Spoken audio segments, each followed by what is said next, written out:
Shalom. Firman Tuhan berkata, Allah adalah kasih, dan juga dikatakan bahwa Ia membuat segala sesuatu indah pada waktunya masing-masing. Oleh karena itu, kita bisa belajar mengikuti jalan-jalannya, melakukan apa yang Dia ajarkan, dan kita bisa melihat dan mengalami bahwa God is good all the time.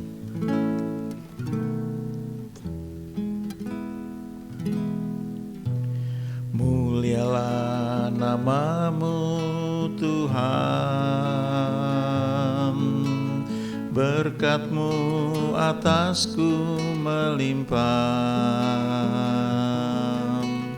Mulialah nama-Mu Tuhan, Kau layak terima pujian tertinggi. Mulialah nama-Mu Tuhan, berkat-Mu atasku melimpah. Mulialah nama-Mu Tuhan, Kau layak terima pujian tertinggi. Kudus, kudus, kuduslah Tuhan, suci, suci, sucilah Tuhan selamanya. Kudus, kudus, kuduslah Tuhan, suci, suci, sucilah Tuhan selamanya.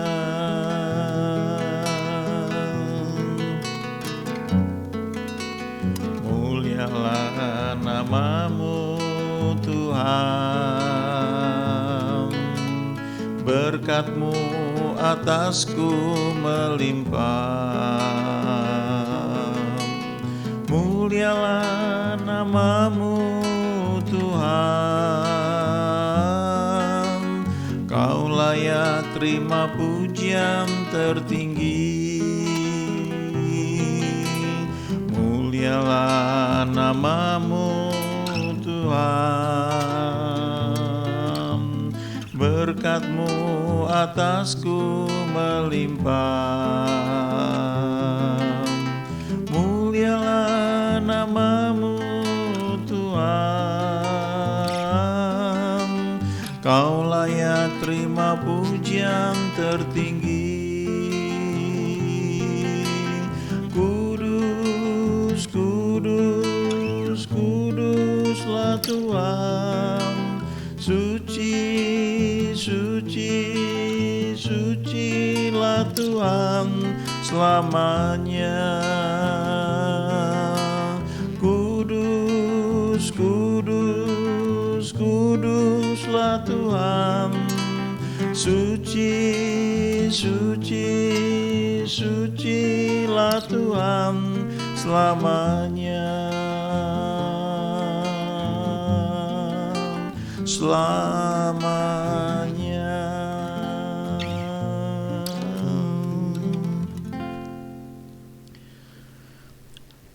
Ada satu prinsip di Alkitab ya, ada yang mengatakan itu mekanisme bekerjanya iman.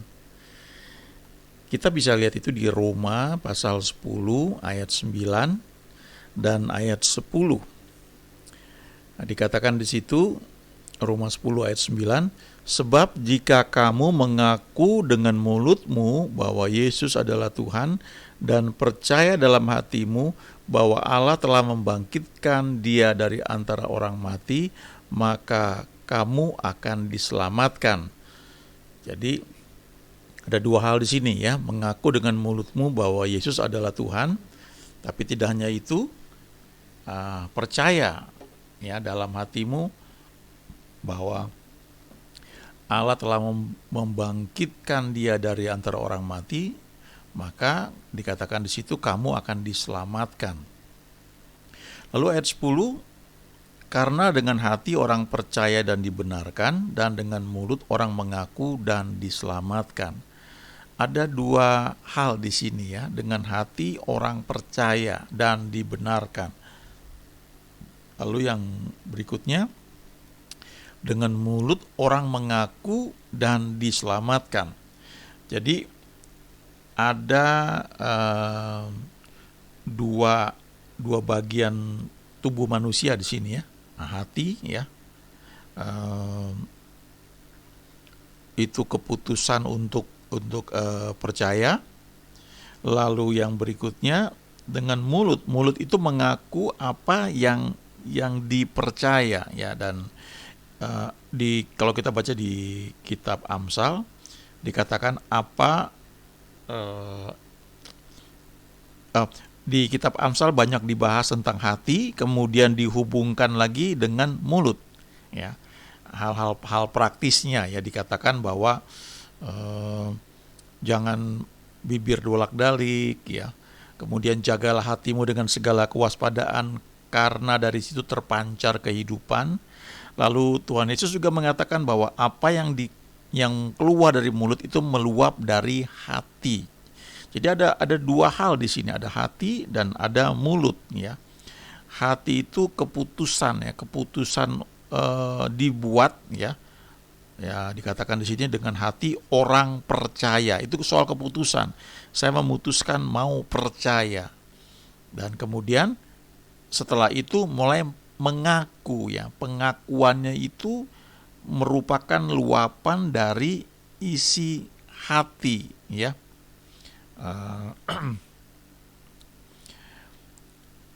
Lalu kalau kita lihat di Markus 11 ya, ayat 22, Yesus berkata prinsip yang sama ya. Dia bilang begini, Markus 11 ayat 22, Yesus menjawab mereka, percayalah kepada Allah. Dalam terjemahan bahasa Inggris ya, beberapa menerjemahkan have faith in God. Ya, milikilah iman di dalam Tuhan, atau percayalah kepada Tuhan, have faith in God. Tapi beberapa terjemahan, misalnya Modern King James itu mengatakan have faith of God. Atau terjemahan TPT, let the faith of God be in you. Ya, jadi milikilah imannya Allah. Ada terjemahan Indonesian Modern Bible ya, milikilah iman Elohim ya. God itu diterjemahkan sebagai Elohim, tapi dikatakan di sini bahwa milikilah imannya Allah ya. Lalu dia jelaskan di ayat 23 dan 24 ya, dia katakan seperti apa itu yang dibilang faith of God, imannya Allah itu seperti apa. Di Markus 11 ayat 23, aku berkata kepadamu, sesungguhnya barang siapa berkata kepada gunung ini, beranjaklah dan tercampaklah ke dalam laut, asal tidak bimbang hatinya, tetapi percaya bahwa apa yang dikatakannya itu akan terjadi, maka hal itu akan terjadi baginya. Kemudian dilanjutkan ayat 24, prinsip dalam doa. Ini yang dibilang doa iman ya. Ini bukan doa mencari kehendak Tuhan, ini bukan doa syafaat mendoakan orang lain, ini bukan doa pujian penyembahan ya, tapi ini doa spesifik. The prayer of petition ya, doa permohonan. Tapi yang kita tahu bahwa ini ada dasar firman-Nya. Ini yang disebut doa iman. Karena itu aku berkata kepadamu, apa saja yang kamu minta dan doakan, percayalah bahwa kamu telah menerimanya, maka hal itu akan diberikan kepadamu. Kalau kita membaca kitab Injil ya, seringkali memang Yesus itu menyampaikan hal-hal yang mungkin di luar belief system kita tentang iman Kristen atau tentang kerohanian ya, di luar koridor kita gitu ya. Misalnya Yohanes 15 ayat 7 ya, ketika dia berkata, "Jikalau kamu tinggal di dalam aku dan firman-Ku tinggal di dalam kamu, mintalah apa saja yang kamu kehendaki dan kamu akan menerimanya." Ya. Sebagian orang, termasuk saya juga dulu ya, berpikir bahwa syarat doa itu banyak sekali ya. Kalau di list ya, kita nggak boleh minta yang bertentangan dengan firman Tuhan, dan itu betul ya. Kita nggak boleh menyimpan dosa, itu betul ya. Kita nggak boleh punya niat jahat, itu betul juga. Kita nggak boleh ragu, betul juga. Dan banyak sekali daftarnya, sampai akhirnya ketika kita mau berdoa rasanya, wah bisa nggak dikabulkan nih, begitu banyak sekali syaratnya.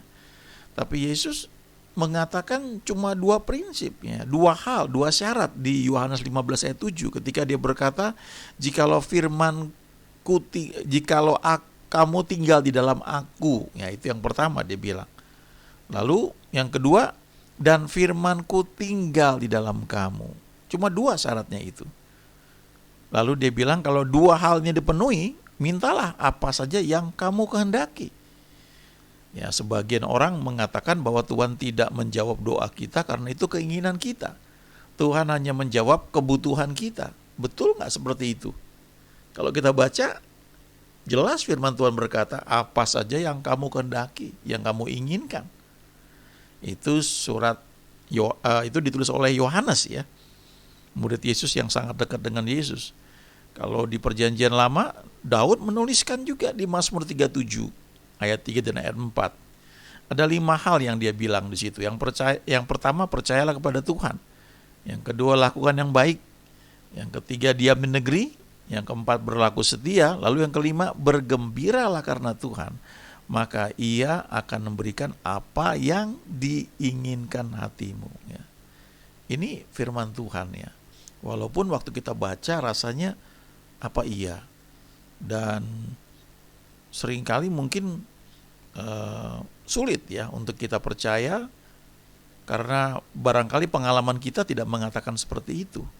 Tapi sekali lagi, pengalaman tidak merubah firman Tuhan. Pengalaman itu malah seringkali menjadi satu kayak kacamata ya, cara pandang untuk menafsirkan atau memahami firman Tuhan. Tapi sebenarnya kita harus belajar percaya apa yang tertulis.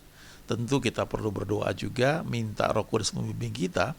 Maka pengalaman itu akan berubah karena kebenaran firman Tuhan ya, karena kebenaran yang kita ketahui, karena firman Tuhan yang kita ketahui. Jadi kalau sebelumnya orang berkata Tuhan hanya mengabulkan doa yang merupakan kebutuhan kita, itu seringkali didasari karena pengalamannya mengatakan demikian. Bahkan ada yang mengatakan Tuhan itu selalu tidak memberikan apa yang kita minta, yang kita inginkan. Yang kita nggak inginkan malah Dia beri itu. Ya, itu salah satu bentuk penafsiran karena pengalamannya memang seperti itu. Kenapa pengalaman seperti itu? Karena orang ini sedang dibentuk luar biasa. Ya. Jadi setiap dia ingin sesuatu, karena sedang dibentuk, justru hal yang beda yang dikasih. Sampai hatinya itu menjadi hati yang penurut. Tetapi ketika dia semakin dewasa, keinginan dia yang gak pernah mungkin berani dinyatakan, justru malah Tuhan berikan ya. Jadi di situ ada pendidikan soal hati kita. Nah, kemudian kalau di Markus 11 ayat 24 ini juga hal yang sebenarnya ini di luar kemampuan kita berpikir ya. Karena disebut di situ, apa saja yang kamu minta dan doakan, apa saja loh ya. Enggak ada batasannya. Percayalah bahwa kamu telah menerimanya, maka hal itu akan diberikan kepadamu. Ya, tentu perlu Tuhan mengajarkan hal ini kepada kita ya. Tapi ada hamba Tuhan yang memang Tuhan pakai mengajarkan salah satunya hal ini ya. Bukan hanya satu hamba Tuhan ya, beberapa hamba Tuhan. Saya mungkin banyak barangkali ya. Tapi dari apa yang saya lihat, baca buku-buku ya, mereka yang bergerak dalam faith movement ya, gerakan iman, mereka biasanya mengajarkan hal ini, ya. Apa saja yang kamu minta dan doakan, percaya ya bahwa kamu telah menerimanya, baru hal itu akan kamu terima. Kemudian ayat 23 ya, prinsip ini ya dikatakan, kalau kamu percaya ya, dikatakan kamu bisa berkata kepada gunung ini, beranjaklah dan tercampaklah ke dalam laut, asal tidak bimbang hatinya, tapi percaya bahwa apa yang dikatakannya itu akan terjadi, maka hal itu akan terjadi baginya. Kalau Bapak, Ibu, atau teman-teman pergi ke Israel ya, lewat Mesir, maka kalau di Mesir itu nanti lokal guide itu akan cerita, yang diceritakan selalu kalau kita datang ke sana akan diceritakan. Saya lupa persisnya tahun berapa ya, udah lama sekali. Apakah itu ratusan tahun yang lalu ya. Tapi ada kejadian di Mesir yang diceritakan turun-temurun ya. Dan lokal guide itu selalu ceritakan hal itu ya, karena buat mereka ya tentu salah satu bahan untuk disampaikan kepada wisatawan rohani yang datang adalah cerita itu. Cerita bagaimana ada orang yang saya lupa persis ceritanya seperti apa, tapi intinya begini, orang ini dipertanyakan iman Kristennya dan disodorkan ayat ini. Kalau betul kamu percaya Tuhan, kamu doakan supaya gunung ini bisa pindah. Kalau enggak, maka semua orang percaya akan ditangkap atau dibunuh dan sebagainya lah. Lalu orang ini, saya juga lupa namanya siapa, dia berdoa ya, dia puasa, dia panggil teman-temannya.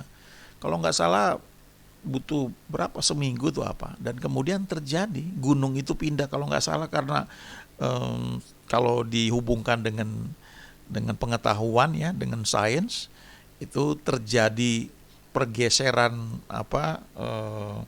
lempeng bumi dan sebagainya yang kadang-kadang bisa terjadi gempa, atau seperti yang terjadi di beberapa daerah ketika permukaan tanah itu bergerak begitu rupa sampai apa yang di atasnya itu bisa tertelan bumi. Nah, tapi ini bergesernya jauh sekali ya, gunung tersebut. Jadi kalau kita dengar itu ya, itu kan kita nggak lihat ya, secara logika sulit kita untuk menghubungkan dengan pikiran kita. Sehingga seringkali ayat ini kita tafsirkan ini gunung-gunung persoalan ya, gunung-gunung masalah. Kita berkata tersingkir maka itu akan tersingkir, dan itu betul juga ya, nggak salah juga. Lagi pula kalau sekarang, kalau misalnya kita berdoa seperti ini ya, kita perintahkan gunung atau bukit pindah, mungkin bisa jadi masalah ya, karena itu akan mempengaruhi banyak hal.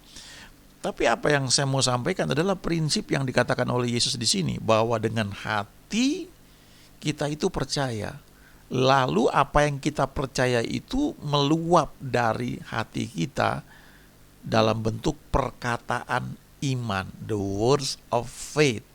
Perkataan yang keluar karena hati kita yang percaya.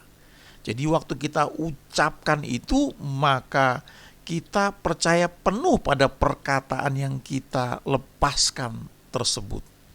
Nah, ini yang disebut the faith of God, imannya Allah.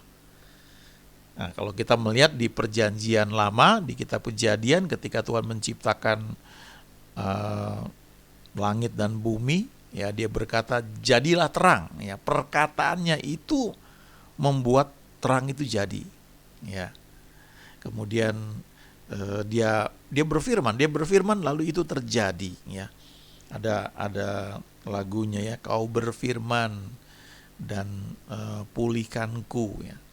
Dan itu juga sebabnya ketika Yesus melayani di muka bumi, ada seorang perwira yang datang kepada dia yang minta supaya hambanya, bawahannya itu disembuhkan. Lalu dia cuma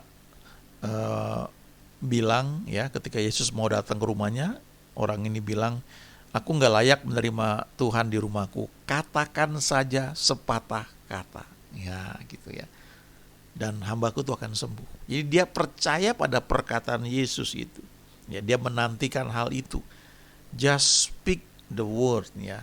Katakan saja sepatah kata, maka hambaku itu akan sembuh. Bagaimana untuk praktisnya kita dalam kehidupan kita sehari-hari? Ya, hal sepele ya sebenarnya, tapi ini perlu kita perhatikan, yaitu jaga hati dan jaga perkataan. Kalau kita baca kitab Amsal, jagalah hatimu dengan segala kewaspadaan, karena dari situlah terpancar kehidupan. Ada terjemahan lain yang mengatakan, jagalah hatimu, guard your heart, ya, with all diligence. Jagalah hatimu dengan sungguh-sungguh, dengan segala kewaspadaan. Rajin-rajinlah jaga ya dengan baik, karena dari situlah mengalir ya issues of life, ya, atau juga ada yang mengatakan batasan-batasan kehidupan, limitations ya. Jadi hati itu seperti istilahnya samudra yang luas, ya. Sebenarnya nggak terbatas, tapi kalau kita nggak jaga, maka hati kita dipenuhi dengan berbagai ketidakpercayaan. Itu akan membuat limitations, ya, keterbatasan. Kalau ingat cerita bagaimana pada awalnya manusia ini kan nggak bisa buat pesawat terbang. Lalu itu satu limitation, satu batasan. Dan akhirnya setelah beberapa percobaan nggak bisa membuat pesawat terbang, ada dua bersaudara yang memutuskan untuk tetap mencoba membuat pesawat terbang. Dan mereka lah yang dikenal sebagai penemu pesawat terbang. Karena mereka membuat pesawat terbang, mereka berusaha melewati batasan-batasan yang ada di pikiran semua orang waktu itu, bahwa tidak mungkin membuat pesawat terbang. Itu batasan. Mereka terobos itu. Ketika itu sudah diterobos, lalu akhirnya berkembanglah pengetahuan dengan cepat. Dan hari ini kalau kita terbang, naik pesawat terbang yang besar sekali, ya, entah Boeing 747 ya, atau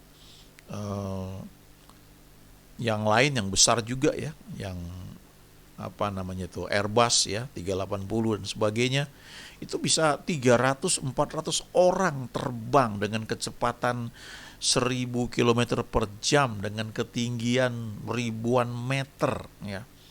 Dan suhu di luar pesawat itu bisa minus 50 derajat Celcius. Sementara 400 orang ini, termasuk kita yang terbang itu, kita sedang tidur dengan nyaman, ya. Sebagian nonton video, dengar musik, sebagian lagi mungkin makan, minum, atau yang sudah capek duduk jalan-jalan di dalam kabin, ya. Itu bisa terjadi ketika limitation, ya, batasan yang mengatakan bahwa manusia nggak bisa buat pesawat terbang itu dilampaui. Hal yang sama terjadi juga dalam dunia olahraga, ya. Rekor demi rekor baru tercipta. Saya pernah baca satu tulisan yang mengatakan bahwa lari jarak pendek 100 meter itu tertinggi, kalau nggak salah kecepatannya sekian, ya. Ada orang yang paling cepat bisa menempuh jarak 100 meter itu, ya, atau sprint, ya, lari jarak pendek itu. Dan sekian lama nggak pernah ada yang bisa melampaui dia punya rekor. Tapi ada orang-orang yang percaya itu bisa ditaklukkan, dan akhirnya ketika dia sudah tembus, ya, lalu muncul orang-orang berikutnya yang membuat rekor baru lagi, yang lebih cepat lagi, yang lebih cepat lagi. Jadi itu sebabnya penting, ya, menjaga hati kita. Karena di hati ini, ya, percaya apa enggak, itu menentukan batasan. Kalau kita pikir nggak mungkin lah gitu, ya sudah close, ya, game over, udah selesai. Tapi kalau kita tidak membatasi, maka itu bisa dilampaui. Ada cerita pendaki gunung, ya, Mount Everest, orang pertama yang menaklukkan puncak gunung tertinggi di dunia. Pada satu titik ketika dia dengan tim, dengan rombongannya, ya, sudah mencapai ketinggian tertentu, lalu keadaan itu tidak mungkin untuk dilanjutkan. Kalau nggak salah ada badai dan sebagainya dan mereka harus berhenti. Lalu pendaki ini berkata begini, oke, saya akan kembali lagi dan menaklukkan gunung ini. Sebab gunung ini walaupun dia tinggi tapi dia nggak berubah. Tapi saya akan berubah sehingga satu saat saya akan bisa mengalahkan gunung ini. Dan kalau nggak salah tahun berikutnya dia kembali lagi dan akhirnya dia berhasil menaklukkan Mount Everest. Itu orang pertama. Setelah itu ya ada orang-orang lain lagi ya. Jadi batasan itu yang perlu ditembus dan itu ada di hati kita. Ya, kalau kita bicara soal penyakit, nah ini juga satu limitation. Kadang-kadang kita berdoa dalam nama Yesus, amin, semua sembuh. Lalu ketika kita dengar dokter bilang, wah ini kanker udah stadium 4 nih, kita langsung kendor, waduh. Kehendak Tuhan lah yang jadilah, yang terbaik lah. Kita minta kemurahan Tuhan lah. Tuhan tahu yang terbaik ya, udah waktunya orang ini pulang. Dan itu menjadi batasan. Dan kalau hati kita sudah seperti itu, maka perkataan yang keluar dari mulut kita itu nggak akan jauh dari apa yang kita percayai. Kita nggak mungkin bilang, dalam nama Yesus engkau sembuh, ayo yakin dengan iman. Tapi hati kita ragu. Yang keluar dari mulut itu cuma kamuflase, cuma omong kosong saja.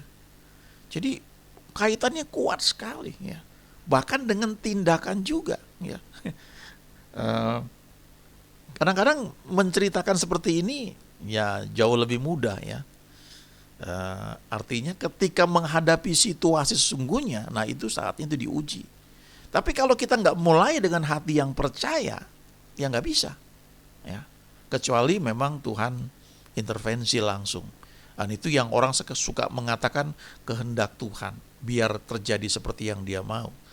Nah, kita baca di Alkitab, orang-orang sakit yang mengalami kesembuhan atau mengalami mujizat dari Tuhan, sebagian besar adalah mereka yang memutuskan untuk percaya, lalu mereka bertindak, bahkan mereka mendesak Yesus.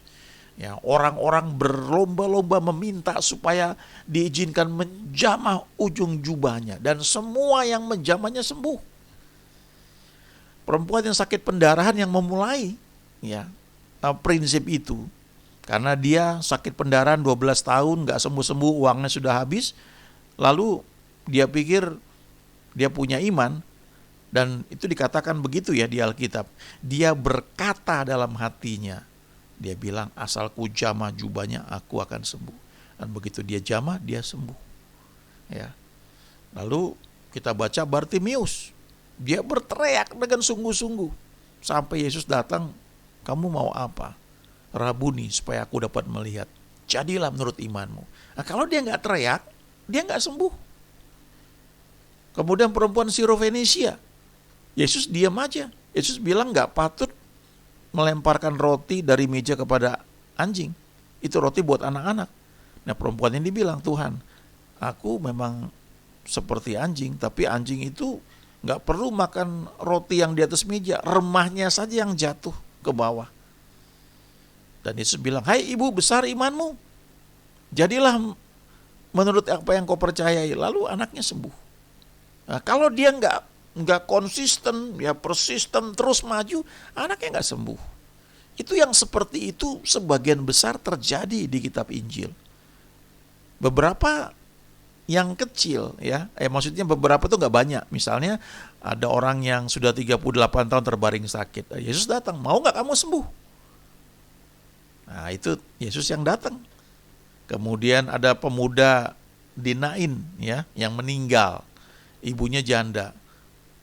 Begitu ketemu Yesus, Yesus bangkitkan pemuda tersebut. Nah, yang seperti ini sedikit, sebagian besar itu adalah orang-orang yang percaya, lalu mereka bertindak, mereka menerobos, mereka mengambil inisiatif karena mereka percaya. Ya, itu dengan hati orang percaya dan dibenarkan, dengan mulut orang mengaku dan diselamatkan. Jadi tidak hanya hati, tapi kemudian jaga perkataan kita nih, mulut kita. Ya, itu hal sepele. Mulai berkata-kata yang positif. Ya. Kalau lihat berita gitu kan, berita yang paling banyak menarik orang banyak itu apa? Yang negatif. Coba hindari yang seperti itu supaya hati kita ini dipenuhi dengan hal-hal yang positif, apalagi firman Tuhan. Lalu mulai berkata yang positif juga. Ya, jangan berkata sesuatu yang nadanya negatif, tapi coba memberi semangat, encouragement. Ya. Ada hamba Tuhan namanya Wordsmani, ya. Dia mengatakan bahwa kebocoran rohani itu, ya, itu terjadi paling banyak karena dosa. Tapi selanjutnya itu karena perkataan, karena careless, perkataan yang ceroboh. Ya, jadi hati-hati dalam berkata-kata. Ya, bukan nggak boleh bercanda, tapi kalau kita selalu ngomong sesuatu kemudian maksudnya lain karena bercanda, ya misalnya, artinya kita tidak menghargai perkataan yang kita ucapkan itu. Itu satu pelajaran tersendiri, ya. Nah, kemudian kita perlu ingat bahwa doa iman ini khususnya berlaku kalau sifatnya itu tidak banyak melibatkan kehendak bebas orang lain, ya. Ini secara pribadi, ya. Kita tentu perlu tahu dasar firman-Nya apa sebelum kita menaikkan doa iman, ya, atau doa permohonan. Nah, kalau kita belajar ikuti itu semua, kita akan melihat, ya, memang Tuhan itu kasih. God is love. Allah itu kasih. Dan God is good all the time. Kita juga akan belajar waktu kita percaya dan mengucapkan perkataan yang positif itu, ada yang namanya kerangka waktu, ya. Artinya sesuatu yang kita ucapkan, kita akui, itu akan terjadi indah pada waktunya, pada waktu yang tepat, ya. Sebagai contoh begini, wanita yang menikah kemudian hamil itu ditetapkan 9 bulan, ya, lebih sedikit, kemudian dia akan melahirkan. Itu waktu yang indahnya tuh di sana. Walaupun kita punya iman, kita nggak bisa berkata dalam nama Yesus 3 bulan sudah lahir, nggak bisa, ya. Karena itu sudah ketetapan yang memang dibuat 9 bulan, ya.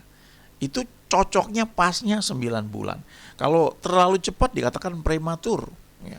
Ada beberapa hal yang perlu dilakukan. Kalau kelamaan perlu segera ditolong pakai di rumah sakit, biasanya ada alatnya supaya segera bayinya itu lahir. Nah, itu salah satu contoh bagaimana ketika kita menggunakan doa iman itu kita perlu tahu juga hal tersebut, ya. Karena dikatakan Tuhan, He has made everything beautiful in its time. Dia telah tetapkan, dia telah buat segala sesuatu itu menjadi indah tepat pada waktunya masing-masing. Nah, ketika kita dalam situasi hal seperti itu, kita bisa deklarasikan ini janji Tuhan seperti ini, ya, supaya itu bisa terjadi indah pada waktunya. Ya, God is good all the time. Amin.